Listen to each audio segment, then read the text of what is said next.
Wow, gracias muchachos. Gracias por la bendición de poder tener sus dones y compartir. Esta mañana quiero animarlos para que me acompañen en el tercer sermón de esta pequeña serie que hemos intentado antes de nuestra serie de grupos de comunidad. El título que hemos puesto esta semana, nuestro sermón esta mañana es El que existe desde siempre. Y ya vamos a ver por qué razón. Uno de los profetas dice, una voz me dice, proclama. ¿Y qué voy a proclamar? Pregunto yo. Que todo mortal es como la hierba, y toda su gloria como la flor del campo. La hierba se seca y la flor se marchita, porque el aliento del Señor sopla sobre ellas. Sin duda el pueblo es hierba. La hierba se seca y la flor se marchita, pero la palabra de nuestro Dios permanece para siempre. Esta mañana la escritura que vamos a usar para nuestro sermón está en Job capítulo 9 versículos 1 hasta el 12. Quiero que me acompañen. Leamos este versículo, esta porción de la escritura, y quiero que la leamos detenidamente. Toda la escritura tiene muchísimo poder y mucho que darnos. Entre más atentos estemos a lo que estamos leyendo, más vamos a disfrutar. Acompáñenme leyendo. Dice, Job entonces replicó. Estamos Job capítulo 9 versículos 1 al 12. Job entonces replicó: aunque sé muy bien que esto es cierto, ¿cómo puede un mortal justificarse ante Dios? Y voy a ir mencionando algunas cosas interesantes. Solo hay una única forma que un mortal, cualquiera de nosotros, puede justificarse ante Dios. Así que es mejor que usted lo sepa, para cuando llegue donde Dios, usted ojalá haya apropiado para usted esa única forma de justificación, que es Cristo Jesús muerto en la cruz. La pregunta de él es: ¿cómo puede un mortal justificarse delante de Dios? Versículo 3. Si uno quisiera disputar con él, de 1000 cosas no podría responder una sola. Y lo cierto es que usted y yo queremos disputar con Dios respecto de todo en nuestra vida. Créame, usted no está exento de esto. Disputamos con él sobre el clima, sobre nuestra salud o la salud de otros. Disputamos con él acerca de nuestra familia o la familia de otros, del cónyuge, de los hijos, de la posición que yo tengo en mi empresa, de las posesiones que tengo o no tengo. Disputamos con él. Elizabeth Elliot, una mujer que mediante el sufrimiento aprendió a conocer a Dios, dice una frase que yo en verdad, y ella lanzó un desafío en los 60 más o menos, a finales de los 60, con esta frase, que ojalá alguien encuentre, si alguien me encuentra otra razón, hágamela saber. Dijo lo siguiente, escuchen lo que dijo esta mujer, un sufrimiento horrible en su vida, y dice lo siguiente: sufrimos solo por 2 razones y no por nada más. Porque tenemos lo que no queremos, o porque queremos lo que no tenemos. Y los invito a que escriban esa frase por ahí por donde ustedes puedan, y se van a dar cuenta que es muy complicado. Hasta ahora no hay otra persona que me pueda decir a mí esta otra razón por la que sufrimos. Sufrimos porque tenemos lo que no queremos, o porque queremos lo que no tenemos, dice ella. Versículo 4, profunda es su sabiduría, vasto su poder, ¿quién puede desafiarlo y salir bien librado? La escritura nos dice que el principio de la sabiduría es el temor de Dios. Jesús nos dice: vengan a mí todos ustedes que están cargados, aprendan de mí, yo soy manso y humilde de corazón. Jesús dice: el que escucha mis palabras y las hace, le compararé con una persona sensata. El que las escucha y no las hace, le compararé con una persona insensata.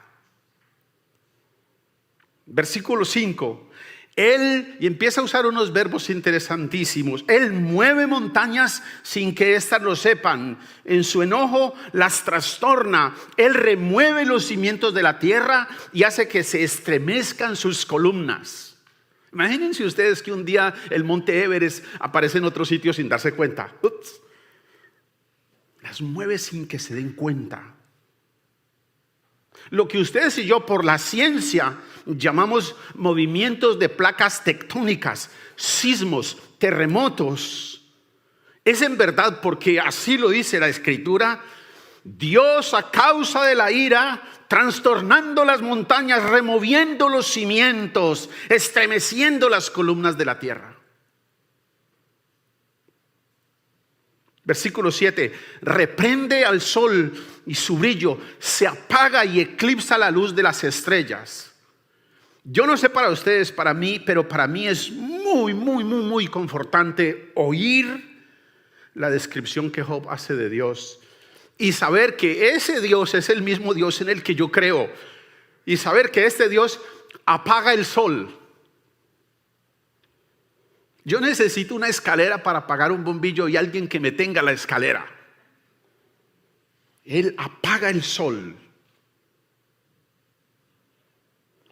Versículo 8, Él se basta para extender los cielos. Y esta mañana que la Pili me dijo que si por favor le sacaba la ropa de la secadora.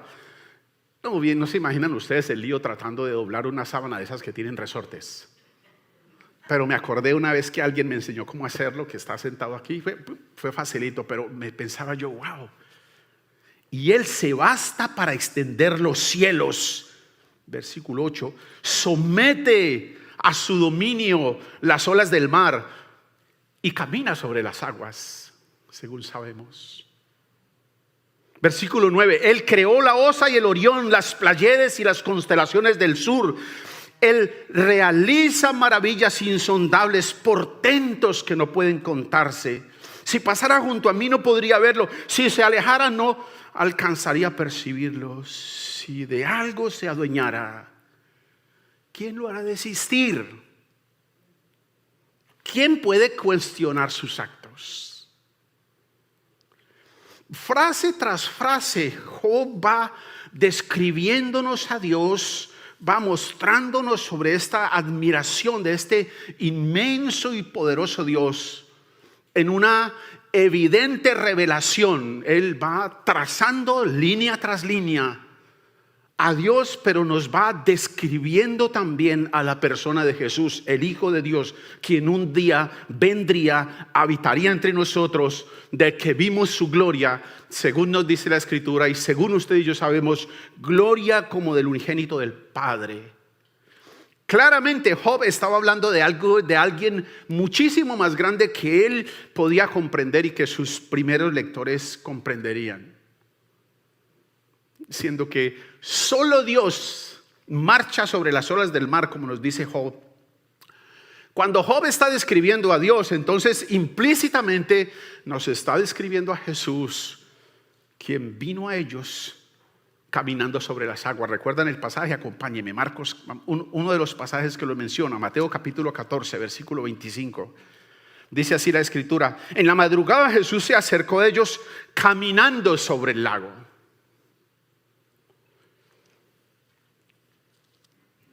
Siendo que Dios hizo las estrellas, siendo que Dios construyó las constelaciones, ¿tiene sentido que Él haya asignado a una estrella para que señalara el lugar donde Él mismo nacería, donde Él mismo se encarnaría?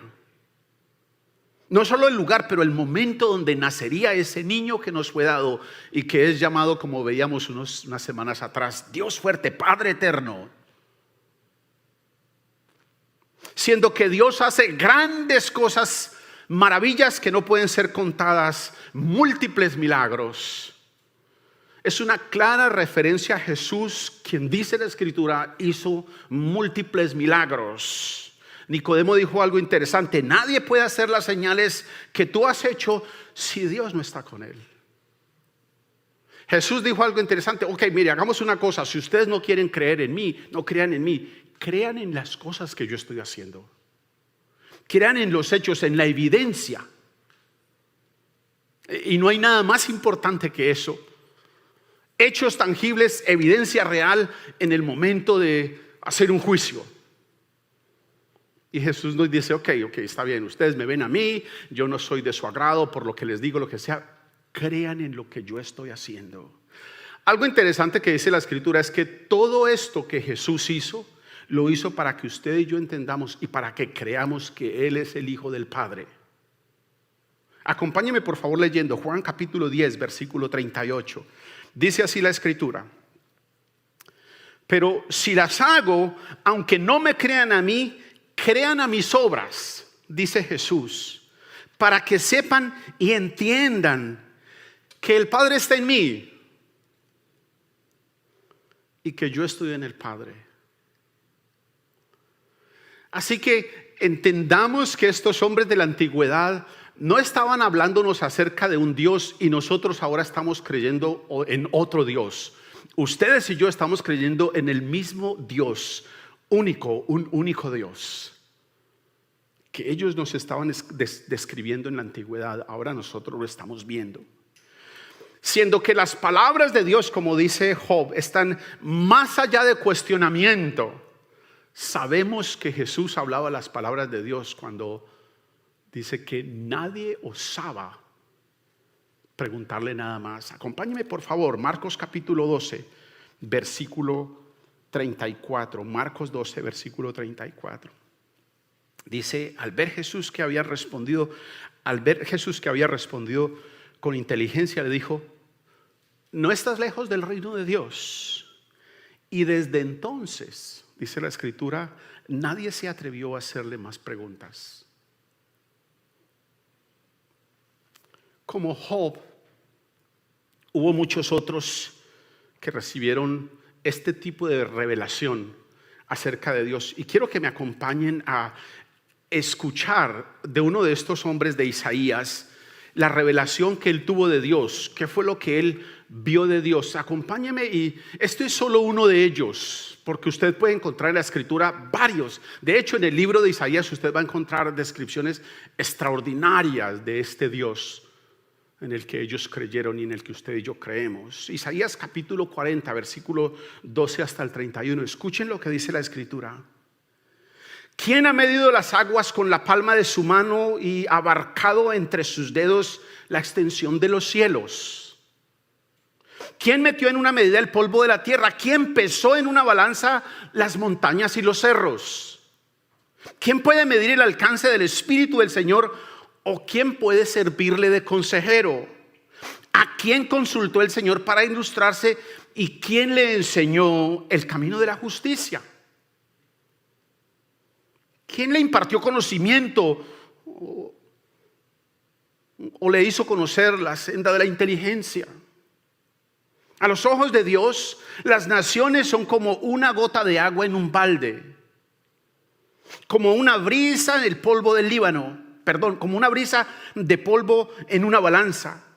El Señor pesa las islas como si fueran polvo fino.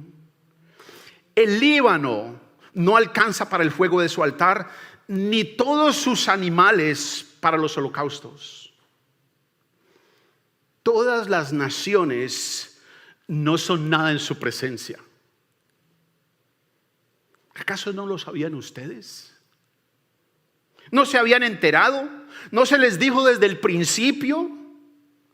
¿No lo entendieron desde la fundación del mundo? Él reina sobre la bóveda de la tierra, cuyos habitantes son como langostas. Él extiende los cielos como un toldo y los despliega como una carpa para ser habitada. Él anula a los poderosos y a nada reduce a los gobernantes de este mundo. Escasamente han sido plantados, apenas han sido sembrados, apenas han echado raíces en la tierra, cuando Él sopla sobre ellos y se marchitan. Y el huracán los arranca como paja. ¿Con quién entonces me compararán ustedes? ¿Quién es igual a mí? Dice el Santo. Alcen los ojos y miren a los cielos. ¿Quién ha creado todo esto?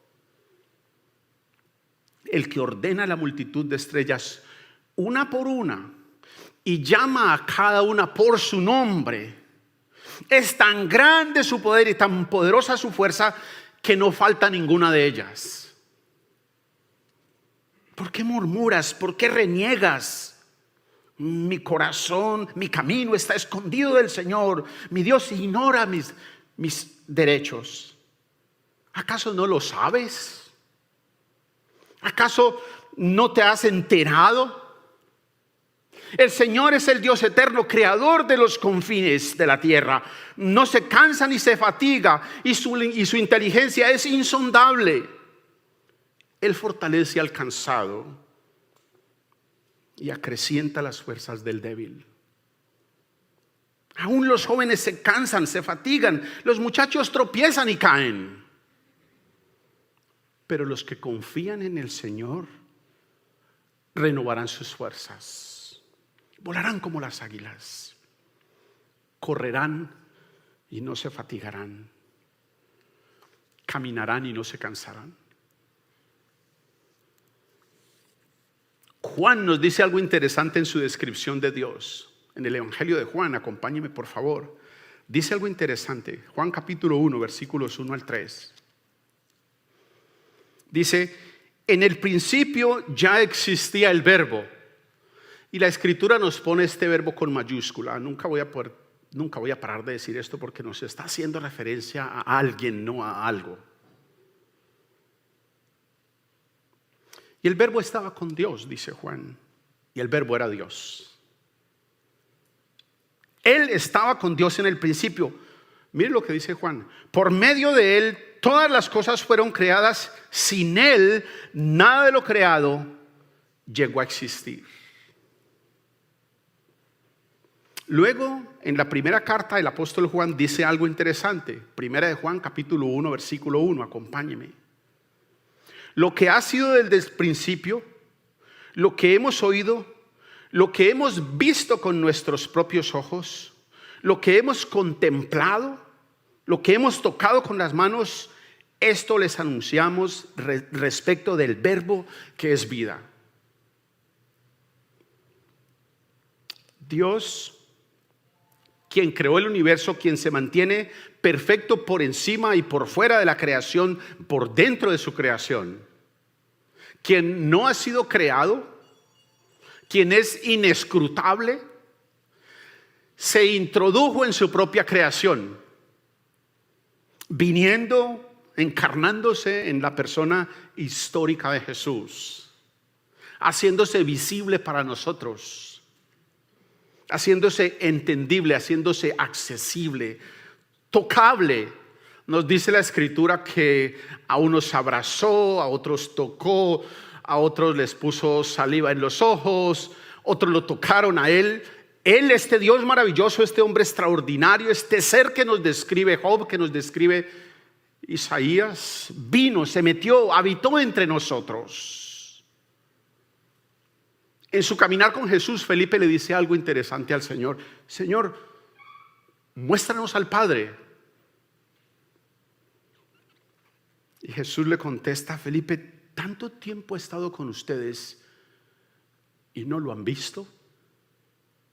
El que me ha visto a mí, dice Jesús, ha visto al Padre. El Padre y yo somos uno.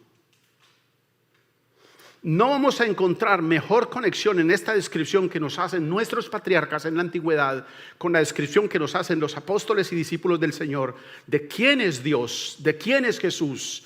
Ellos son una sola persona. ¿Quiere usted conocer a Dios? Solamente intereses en Jesús. Averigüe quién es Jesús. ¿Qué hizo Él? ¿Dónde vivió? ¿Cómo nació? Es el gran desafío para la humanidad. Ha de ser nuestro gran desafío, ha de ser nuestro gran interés. Pablo dice algo parecido de Jesús. Acompáñenme por favor leyendo Colosenses capítulo 1, versículo 12 al 20. Mire cómo lo describe él. Colosenses capítulo 1, versículo 12 hasta el 20. Dando gracias con alegría al Padre, Él nos ha facultado para participar de la herencia y de los santos en el reino de la luz. Él nos libró del dominio de la oscuridad y nos trasladó al reino de su amado Hijo, en quien tenemos redención, el perdón de pecados. Él es la imagen del Dios invisible, el primogénito de toda la creación, porque por medio de Él, escuchen esto, está hablando de Cristo, por medio de Él fueron creadas todas las cosas, en el cielo y en la tierra, visibles e invisibles, sean tronos, poderes, principados o autoridades. Todo ha sido creado por medio de Él y para Él. ¿No es decepcionante esto, que a veces uno piensa que todo esto es para nosotros? Bueno, en verdad Él lo creó para que ustedes y yo disfrutemos su poder, pero en verdad es para su gloria. Versículo 17. Él es anterior a todas las cosas que por medio de Él forman un todo coherente. Una vez usted saque a Cristo de la ecuación, todo se cae, todo se derrumba. Esta es una comparación un poquito vulgar, pero es como aquel collar de perlas que si usted le revienta aquel hilo que las sostiene, ellas caerán al piso y rebotarán sin control. Es por Él, Él es anterior a todas las cosas, por medio de Él todas las cosas forman un todo coherente. Una vez usted quite a Cristo de la ecuación humana, todo lo demás cae como un castillo frágil de naipes. Versículo 18. Él es la cabeza del cuerpo, que es la iglesia. Él es el principio, el primogénito de la resurrección, para ser en todo el primero, porque a Dios le agradó, dice la Escritura, habitar en Él con toda su plenitud. Y por medio de Él, por medio de Cristo, no por ninguna otra cosa, no de ninguna otra manera, por medio de Él, reconciliar consigo todas las cosas, tenemos que decir, todas las relaciones, aquellos que nos habíamos rebelado contra Él. Por medio de Él, reconciliar consigo todas las cosas, tanto las que están en la tierra como las que están en el cielo, haciendo la paz mediante la sangre que derramó en la cruz. No hay otra vía, hermanos. Ninguno de ellos pudo entender, de nuestros patriarcas, de nuestros profetas, pudo entender otra vía. Había una sola y única vía. El Padre había desde el principio a nuestros patriarcas Adán y Eva ofrecido una promesa: un inocente que vendría y moriría, que derramaría su sangre para que ustedes y yo fuéramos reconciliados con Él. Job, Isaías, Juan, Pablo, para mencionar solo algunos, porque nos faltaría tiempo para hablar de todos ellos. Cada uno de ellos recibieron la misma revelación sobre el eterno Dios. Del que nos está hablando Isaías, del que nos está hablando Job, es del mismo del que nos está hablando Juan, del mismo del que nos está hablando Pablo y los apóstoles. Es el mismo Dios, es una sola persona. Recibieron esta revelación de este Dios, creador del cielo y de la tierra, creador de todo cuanto existe, creador de quienes somos y tenemos. Este Dios de quienes usted y yo somos su pueblo, que fue encarnado, que nació, que murió, que resucitó, que vendrá para tomar a su iglesia, para llevarnos con Él. Y esta misma revelación, queridos hermanos, está disponible hoy para usted en la Escritura. Necesitamos tener principios más grandes que los meramente humanos.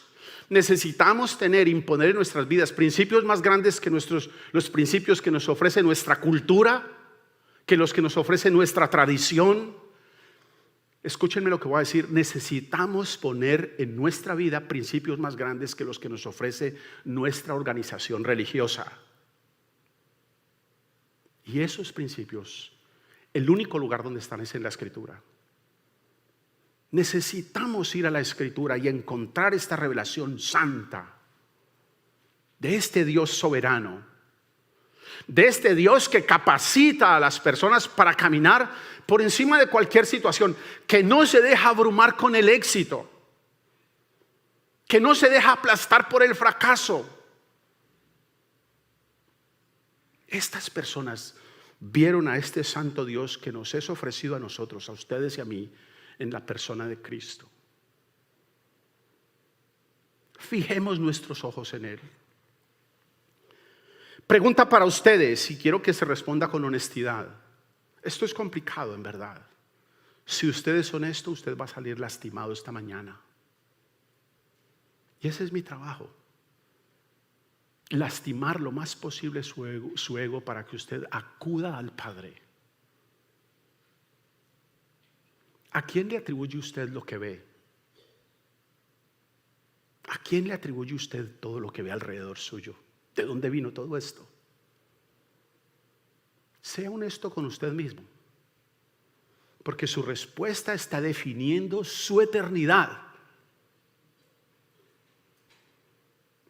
¿Cuál es la fuente de poder? ¿Cuál es la fuente de sabiduría que usted está empleando para vivir cada aspecto de su vida?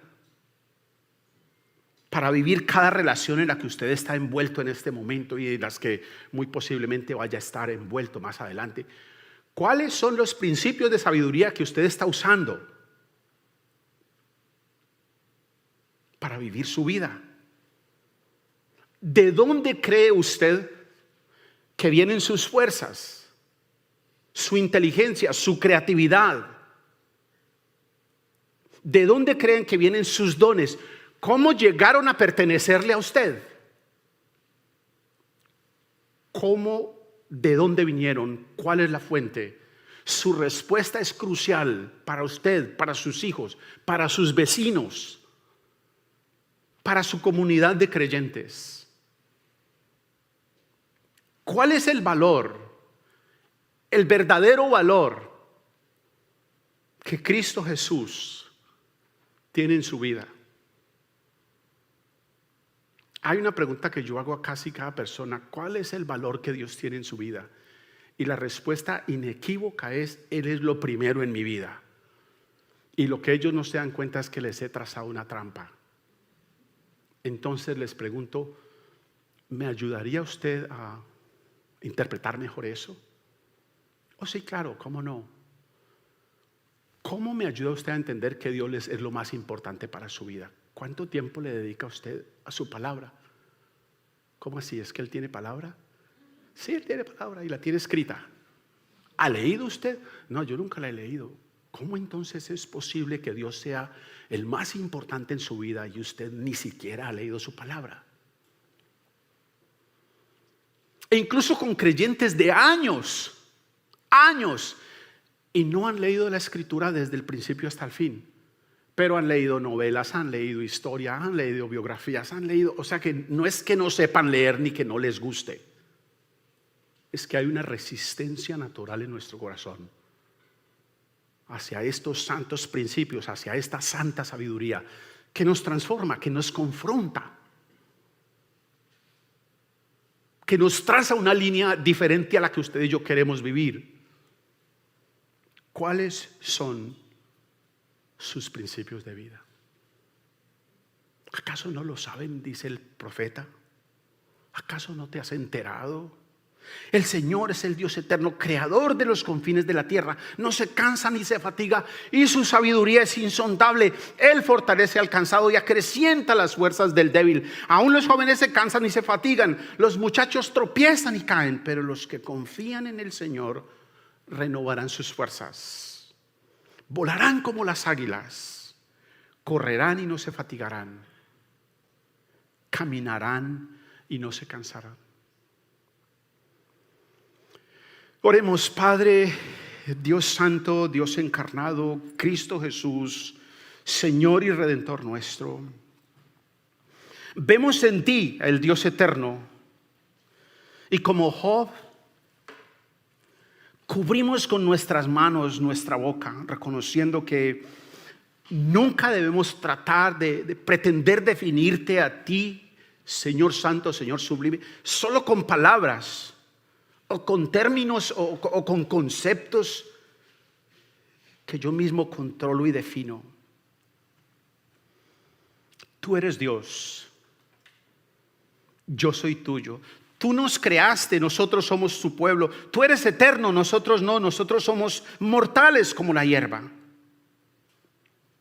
Descansamos, Señor, en tu grandeza, en tu poder. Descansamos en tu compasión, en tu cuidado, en tu amor, en tu compañía. Asidos de tu mano, Señor, mediante tu dirección, Espíritu Santo, caminamos cada día que nos permitas en este nuestro paso por la tierra. Juntos oramos en el santo nombre de Cristo Jesús, el Verbo encarnado, el Cordero inmolado, nuestro Señor, nuestro Salvador. Amén.